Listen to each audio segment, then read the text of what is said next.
All right. Well, Sadiq, this hour, we want to touch on some of the social things that have been happening throughout the week. And we have another great guest in studio with us. You should see the look he's giving me.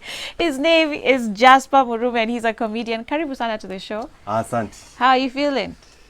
The last time nilikuwa kwa TV, nilini ama ukusikia zilifungwa. Zilifungwa. So, venye nimekuja hapa nimekuwa na vajinua makamera 1 2 3 4. Umeshtuka? Mshtua kidogo. Uko sawa, sisi ni watu wazuri. How have you been? I've been fine. Yeah. I mean, even ndivyo mtu usema, si ndio? I've been fine. Lakini kusema tu kaukweli tukiangalia hii mambo vizuri. No. Things are not so fine. Yeah. For us artists. Yes. Yeah. But we are holding on. Yeah. Were you doing a lot of shows prior to COVID? Not really a lot, lakini zilikuweko.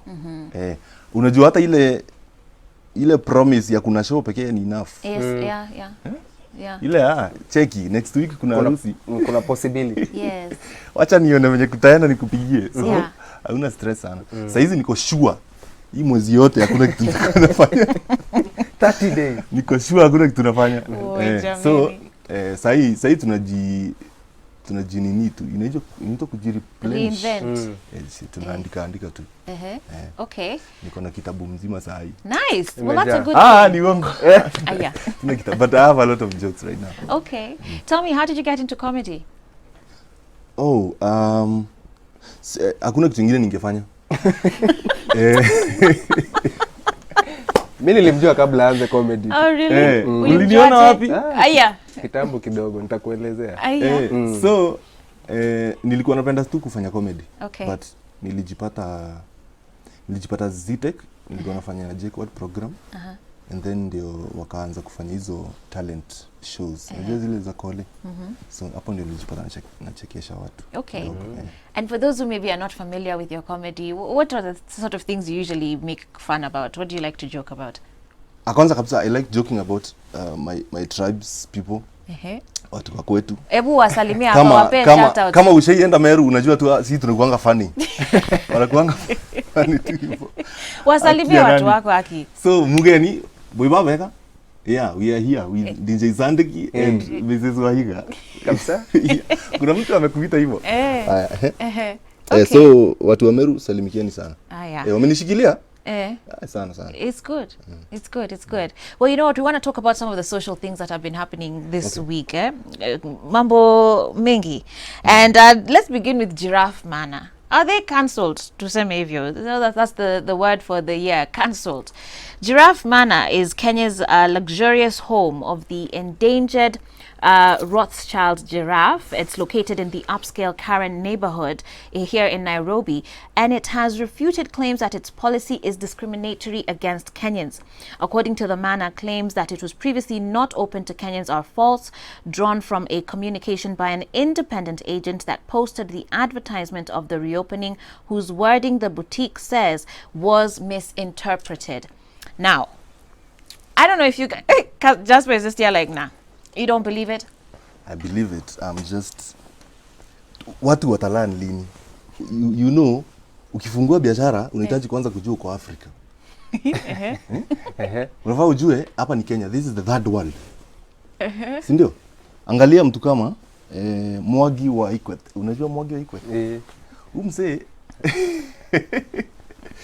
until ile siku yenye aliamua kutoka leo nataka kufocus na watu wa chini. Wa Kenya wenye hawana pesa. Akikuja akaambia vijana na wamama na kila mtu mwenye kama uko na 200 kuja nikufungulia account. Wananchi wa kawaida. Si ndio? So ukifungua account, ukifungua biashara, you can't just put us out. Una get? Uwezi sema ati niliona hiyo story, kuna mahali anasema ati kuna mahali wanasema ni 60k na kwa hiyo 60k ni kukujia mpaka kwa airport, sijui kuna gari, kuna mwenye anakungojea. So unashangaa na mtu kama mimi wa Githurai. Unaona? Na kujua airport gani? Si mimi nataka tu nikuje, niketi, nikunywe chai, nione giraffe. Bas. Na okay, usiniambie Jasper ukitaka kuona giraffe angalia tu kioo, but amjachana sana. Najua, but mimi ni Mkenya, una get? Mimi I'm not from the US. I'm not from the UK, I don't have much money. Hapa ndio home. Una get? Kuna mtu hiyo place ni walking distance from kwake. Ndio, kuna mtu wa Lang'ata. Kuna mtu wa Kibira anataka kuona giraffe. There's a section where Kenya can go and but sasa sisi wote ndio tumefinyika huko. If you've ever been there, like sisi wote now there's like a small place that you can all go, but you're all finyanaing, you know, to try and feed the giraffes. And that time as you look over the fence, there's just some jungus there with their cup of tea. The giraffe comes to the and you're like, even the giraffes how love we can't get that experience na wanyama ni wetu. Hizo giraffe hata sisi zimeanza kutuchukia. Unapata giraffe iko na attitude. Unaikaribia na kwambia cheki budo, usinikaribie, usiniguze na hiyo mikono. Kaa huko mbali. Unafikiri sijui nasikia ukinuka Ukenya wewe, toka hapa. Usijaribu kunikulisha hizo vitu zako. Hizo vitu ni nini umekuja sikuamini. Ellen alikuwa huko unajua. Yeah, a lot of celebrities. Yeah. A lot of celebrities, but I don't know if there's Kenyans really who've actually been able to stay there even if they wanted to. Or even just hata kuingia hiyo nyumba, hata kushika mlango. We've not been able to. But hata ungeweza kufanya, unajua hata ukikuwa na pesa aje, lazima utacomplain ukiambuli pia vitu zenye utaki. Yeah. Unake? Yeah. So kama niambie tu nikuja na thao yangu nione giraffe. Pia kulikuwa in that line bado kulikuwa na hiyo story ya racism pia ilikuwa na trend by some apparently by some Indians wana own apartments in Lang'ata and Westlands. So apparently Kenyans hata uko na hiyo do uwezi nunua hao huko. Yeah. Sasa if you are black Kenyan. Yes. Tutavuruga watu huku. Msilete hiyo mchezo huko. So ukienda kubai hao, it doesn't matter kama uko na hiyo ganji uwezi. And let's talk about racism because let's kubali racism 2020 huko wetu. Let's talk about racism and police brutality. Obviously the world is just in its own space right now. Maze, who would have thought this would be America? That watu ndio wanarushiana sijui mamawe na mamaji kwa bana. Wasikuje kutuambia about democracy tena. Like right? If your own people are not secure, that's, I mean, there's a huge challenge that's going on over there. George Floyd, you know, the funeral was this week, and you can see just a lot of emotions really surrounding it. And here in Kenya too, many have taken just to talk about police brutality here in our own country. And there's just been too many cases of these extrajudicial killings. Jasper, for you as a young man, now Sadiq, I think it was you reminding us last week of how even Jamana Madrid, you Nairobi and Kenya, like you almost just a suspect automatically. For you now, you're growing your dreads. The upcoming. You're a young man. I'm looking up to those who have been there before me in the industry. So, hii story yote hata si story na racism ni pesa. Awase waliamua wa maintain, wa make sure tunakaa poa. And then that's how they are going to always be on top of us. In the States, you mean? Everywhere. Mpaka huku. Usikia hadi huku ni story na pesa tu. But sasa lazima it boils down to racism because kama in the first place hata kabla waamue hawa sisi tunataka kuwa kipua walisema wase specific wa rangi fulani. So kwanza ilikuwa racism before ikuja hapo kwa pesa. Hiyo ndio shida tuko nayo hadi huku saa hiyo wakati waachia hiyo chuki mpaka sasa tunajichukia pia sisi. There's an image I saw Boniface Mwangi post which was of these two white Americans. They were elderly or at least older in age, let me say mature. And they were outside the US embassy here in Nairobi protesting against, you know, inequality against black men. And so they had like little placards saying Black Lives Matter. Walikuwa hapo paka na dogi, like their little pet. Walikuwa meketi hapo tu outside the embassy. Black guys. Na GSU ndio wanapita tu pole pole hata waangali. They're just passing. Then, I think the same day there was a protest in town from mothers against extrajudicial killings here in Nairobi. Si walirushiwa tear gas? Na marungu. Nimeingia tu nikaiona hiyo picha sasa. So he was saying, how is this possible? Hata hawana shughuli bedhe wanapita. Wanatembea tu outside the US embassy first of all with that placard, right? So clearly there's an imbalance somewhere that needs to be addressed. How is it that mothers are peacefully protesting against, you know, the killing of their children, of their sons in these extrajudicial manners, and they're being tear gassed? I think there's even a pregnant woman that was even tear gassed as well. I think naweza taka sana kujua Sadiq ni nini happen huko Kiganjo. Unaweza pata wao fundisho kunusa poverty. Huko kwa training ground. Ukinusa gonga mtu. Kama anakaa pua. Mpaka by the way, people have police psychology out here. Kuna venye watu uvaa ndio wasisumbuliwe na polisi. Na Why? kuna look fulani Kuna kama kuna look fulani Unajua- ukipiga automatically wewe ni kama mhalifu. If you look poor, wewe hata risasi utaangushwa. Because apparently the number of people that have died from corona na the number of people that have died in the hands of police. Actually hao the latter ndio wengi.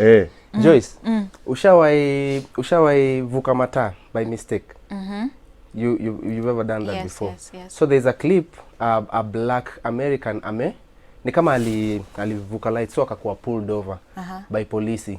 But makosa kaa hiyo, do you think it's right you come over like ukuje kwangu na gun drawn out already? No. Unaona? No. So sometimes alikuwa anasema ingekuwa maybe a white guy, labda hata angesimamishwa na hata kama angesimamishwa adhani kama angekuja kwake na gun already. So maybe nimeruka two lights, you come to me with a gun drawn already. Unaona? So ni incidents tu ka hizo zinaonyesha yani hakuna hiyo.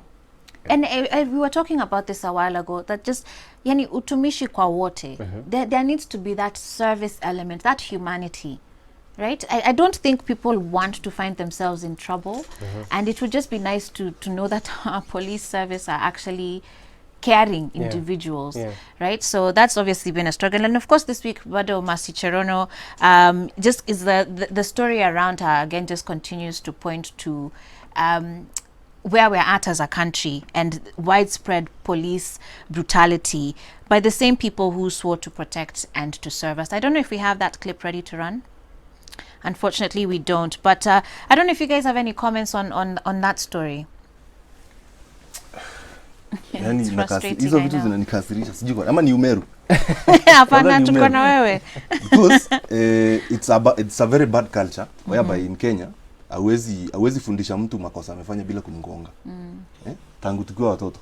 Na hiyo unafikiri wazungu gonga watoto wao? Hata wakikuja huko wako wanachapa watoto wao. Walikuja na wao. Wakajenga manyumba kubwa. Sasa huko ni toto, baba, everything. Ni dialogue. Akikuja huku kutufundisha kizungu darasani na Christianity, unagongwa kama darama ya haleluya.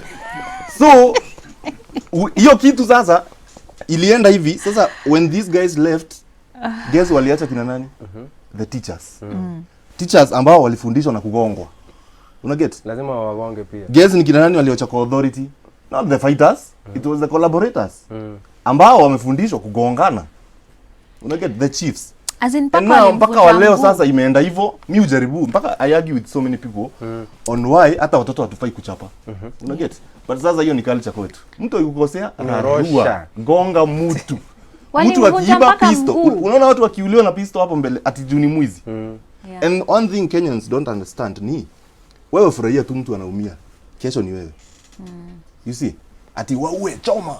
Kesho ni wewe. Haujui kitu ita happen. Unaweza tu kwanza Nairobi. Mwizi anakuja kukuibia, ukiscream anasema anascream kukuliko. Ebu we move on to Jasper.